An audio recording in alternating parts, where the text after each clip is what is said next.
Rei glorioso, o Salvador. Belíssimo. Hinos maravilhosos, só eleva a alma, né? Glória a Deus. Amados, convido-vos a ficar em pé nesse momento.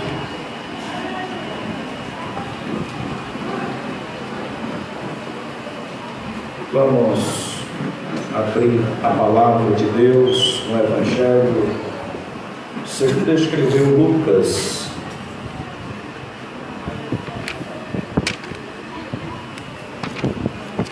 capítulo 22.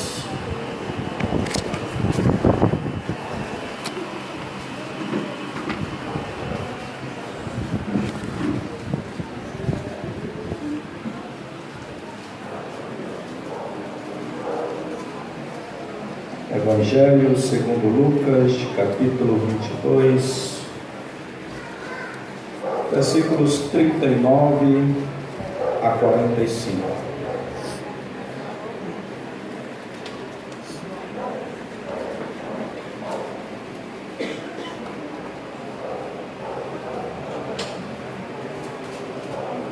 Jesus no Getsemane.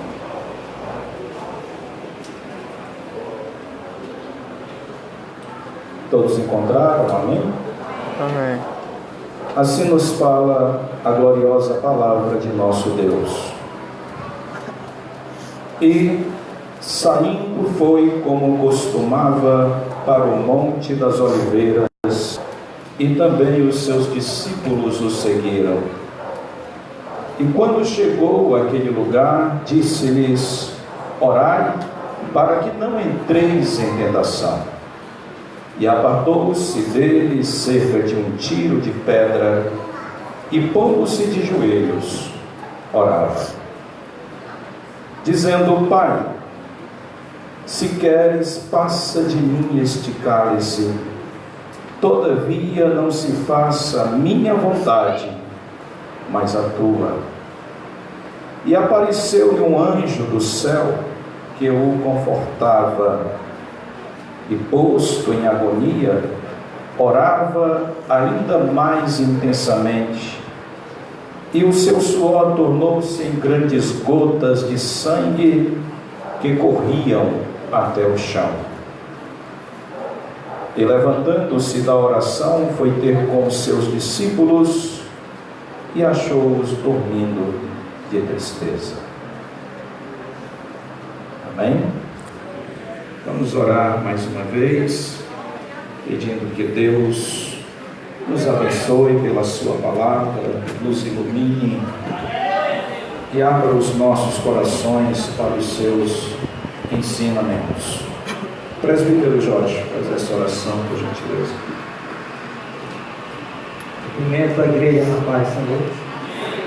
Amado Deus e eterno soberano Pai, te damos graças, Senhor, por mais uma noite.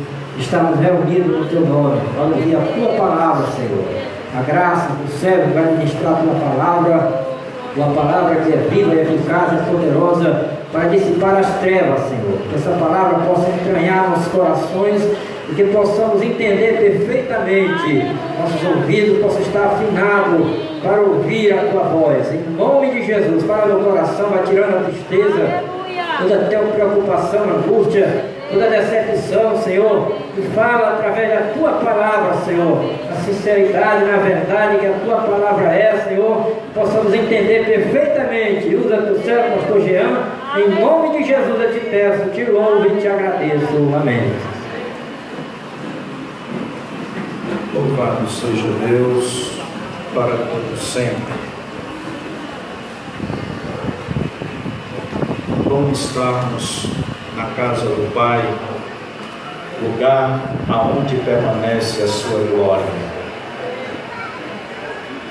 O texto que lemos é bem conhecido e fala-nos de um momento crucial na vida de nosso Senhor e Salvador Jesus Cristo, quando Ele, diante de um momento extenuante, ora ao Pai, falando sobre o cálice que ia beber. No Antigo Testamento, a metáfora desta palavra, cálice, ela é usada para representar a própria vida humana, que pode ser preenchida por Deus de duas maneiras.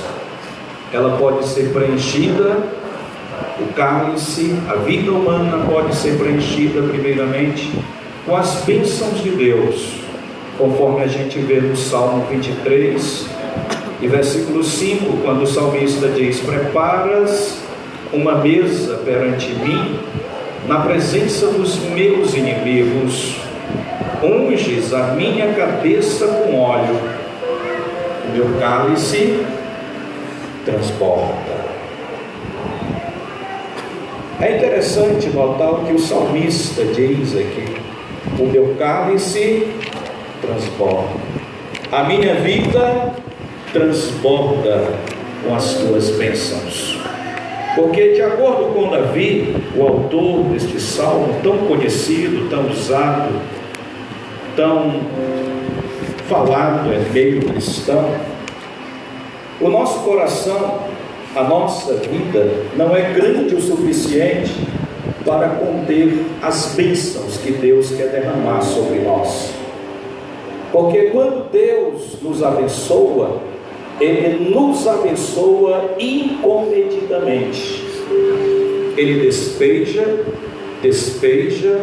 e despeja, até que o cálice não aguenta, não suporta mais a quantidade de bênção, de prazer, e de fato ele entorna, ele transborda, ele se derrama sobre a mesa.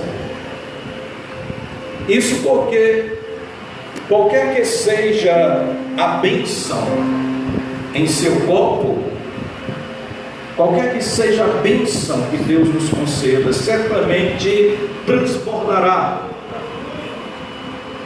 Com Deus, o bezerro é sempre o bezerro cevado, o manto é sempre o melhor manto, como ele disse para o filho pródigo: trazei o melhor manto. A alegria é indivisível e indizível, e a paz dele transborda além do entendimento humano. E aí a gente fica perguntando: mas por que Deus nos abençoa assim, sendo nós tão maus? E a resposta que eu encontro é que não há relutância na benevolência divina. Ou seja, Ele nos dá porque está na sua natureza ser assim um Deus tão maravilhoso e tão dadivoso. Ele nos abençoa porque está na sua natureza nos abençoar. E Ele, quando nos abençoa, Ele não mede a sua bondade. A sua bondade é infinita como Ele é. Com Ele, portanto, a bênção vem sempre transbordante sobre as nossas vidas, como também o seu Espírito Santo, que Ele diz que derrama sobre o seu povo, sobre a sua igreja, de maneira que não se pode medir. Mas o cálice, que é a vida humana no Antigo Testamento, pode ser preenchido também com a indignação de Deus. Deus tem prazer em nos abençoar e fazer transbordar o nosso cálice com a sua bênção. Todavia, aos relutantes, aos maus, aos contenciosos, àqueles que vivem na prática da impiedade, Deus também faz o seu cálice transbordar com ira, com indignação, como nos fala o Salmo 11, versículo 6, onde está escrito: sobre os ímpios fará chover laços, fogo, enxofre e vento tempestuoso. Isso será a porção do seu povo. Ao invés de bênção, ira. Ao invés do favor de Deus, o castigo divino. que transborda sobre ele de maneira tempestuosa. Em muitas outras passagens da Bíblia, como essa que acabamos de ler, no Salmo 11, versículo 6, o cálice do Senhor é visto como símbolo da indignação, da ira e do julgamento de Deus sobre aqueles que perseveram em fazer aquilo que é mal. Porém, a Bíblia Sagrada também nos diz que Jesus permitiu que o Pai enchesse o seu cálice, enchesse a sua vida de ira, de sofrimento, para que eu e você, que estávamos debaixo do seu furor, do seu julgamento, da sua ira, pudéssemos agora beber o cálice da salvação, porque Ele tomou sobre si as nossas dores. A ira que vinha sobre nós, Ele tomou sobre si e nos entregou um cálice de bênção. Por isso, nessa noite, falando assim sobre o cálice e sobre o sentido dele na vida humana, eu quero refletir sobre as três taças, ou os três cálices de Jesus Cristo. A primeira dessas taças nós encontramos no texto que lemos, em Lucas capítulo 22 e versículo 42, quando Jesus ora ao Pai dizendo: Pai, se queres, passa de mim este cálice, todavia não se faça a minha vontade, mas a tua. E eu chamo essa taça de a taça do sofrimento. O significado utilizado aqui por Jesus, o que Jesus queria dizer quando declara ao Pai: afasta de mim esse cálice, tem sido motivo de debate por muitos estudiosos. Alguns dizem que Jesus estava se referindo à morte, à sua morte na cruz, e Jesus estava dizendo: Pai, se tem uma outra maneira, uma outra forma da humanidade ser salva, que não seja a minha morte, então afasta de mim esse cálice. Outros entendem que não era em si a morte, porque Jesus havia vindo de fato para morrer, e Ele mesmo havia declarado isso, que Ele seria entregue, seria morto. Mas o que Jesus estava orando aqui, clamando ao Pai, era para que o cálice não fosse assim tão sofrível, que Deus lhe atenuasse o sofrimento. Então ele estava pedindo ao Pai: Pai, se for possível que eu não sofra tanto, para então morrer naquela rude cruz, afasta de mim esse sofrimento. É totalmente questionável que Jesus se referisse à sua morte física, ou mesmo às dores que ele iria padecer, porque ele já havia tomado essa decisão antes mesmo de vir e se encarnar para se tornar um homem como nós. Ele mesmo havia se apresentado ao Pai para fazer a vontade dele em sua vida. E Jesus sabia desde o início qual seria o resultado de sua missão aqui na terra, e que sem derramamento de sangue não haveria a remissão de pecados. Então Jesus não podia estar dizendo: Pai, tem outra maneira que não seja a morte. Jesus não iria perguntar isso, porque ele sabia que apenas a morte, e somente a morte de um justo, poderia redimir a vida do pecador. Mas se nós olharmos bem a passagem, atentarmos bem para ela, para o contexto em que essa palavra aparece, a palavra cálice aqui referida por Jesus, Nós vamos ver que no Antigo Testamento, várias passagens aonde esta palavra aparece. Às vezes aparece a palavra copo, às vezes taça, as outras vezes cálice. Em muitas dessas passagens, conforme mencionamos, o cálice se refere à ira de Deus sobre a humanidade impenitente. No Salmo 75, versículo 8, por exemplo, o salmista diz: na mão do Senhor está um cálice cheio de vinho espumante e misturado. Ele o derrama e todos os ímpios da terra o bebem até a última gota. O Apocalipse, por sua vez, no capítulo 14, versículo 10, fala do vinho da ira de Deus, deitado no cálice da ira, para aqueles que estão condenados à eternidade no inferno. Portanto, é correto entendermos que, na presente passagem, em Lucas 22, 42, Jesus não tem orado para que Deus o livrasse do sofrimento, ou para que Deus o livrasse da morte, e lhe desse assim uma outra alternativa de redenção para a humanidade, que não fosse através do seu sofrimento ou da sua morte, mas que Jesus tenha orado sim para ser libertado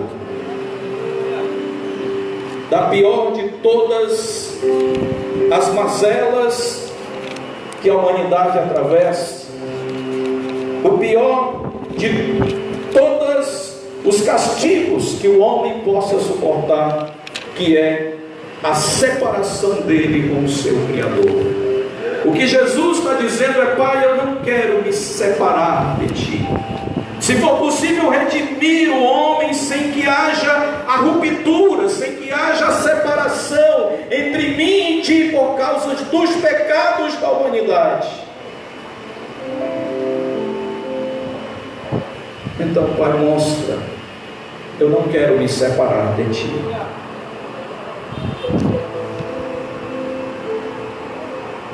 E Jesus, então, pede a Deus essa alternativa, tanto que lá no Calvário ele orará ao Pai antes de dar o último suspiro, antes de render o seu espírito, dizendo: Deus meu, por que me desamparaste? Por que se apartaste de mim? Por que se separaste? Por que rompeste comigo?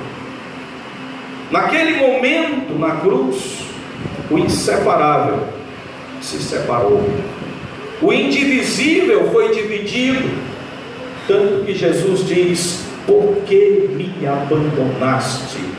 Por que me desamparaste? Alguns dizem: mas como isso é possível? Jesus estava morrendo a nossa primeira morte. Quando o homem pecou contra Deus no Éden, a primeira coisa que aconteceu não foi a morte física, mas o decreto de morte de Deus veio sim sobre ele. O homem que tinha comunhão com Deus teve a sua comunhão rompida, e ele foi separado de Deus. E separação de Deus é morte espiritual.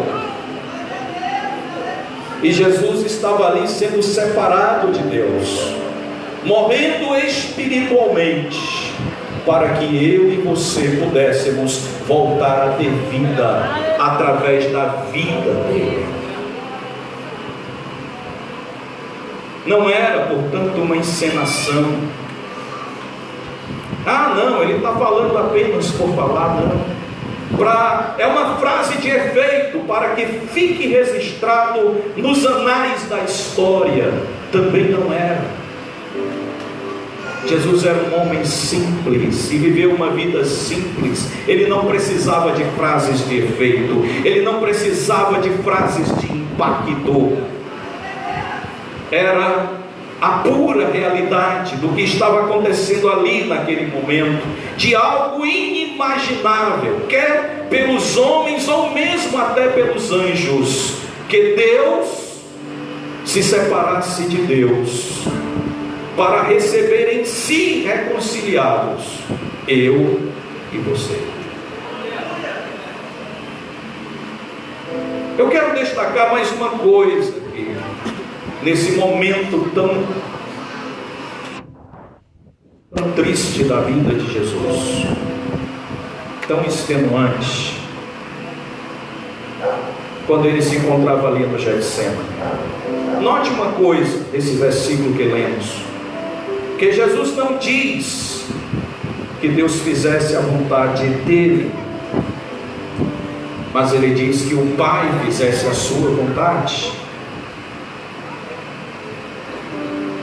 Ele punha em prática o que ele havia ensinado aos seus próprios discípulos, quando disse que eles orassem dizendo: seja feita a tua vontade na terra, assim como ela é feita nos céus. Note, portanto, que diante daquela situação terrível, Jesus não está dizendo: Pai, muda a situação. Pai, dá um jeito, eu não aguento mais. Como muitas vezes nós oramos dizendo: Pai, afasta esse problema de mim. Não, Jesus não está dizendo: afasta esse problema. Ele está dizendo: Pai, faça a tua vontade.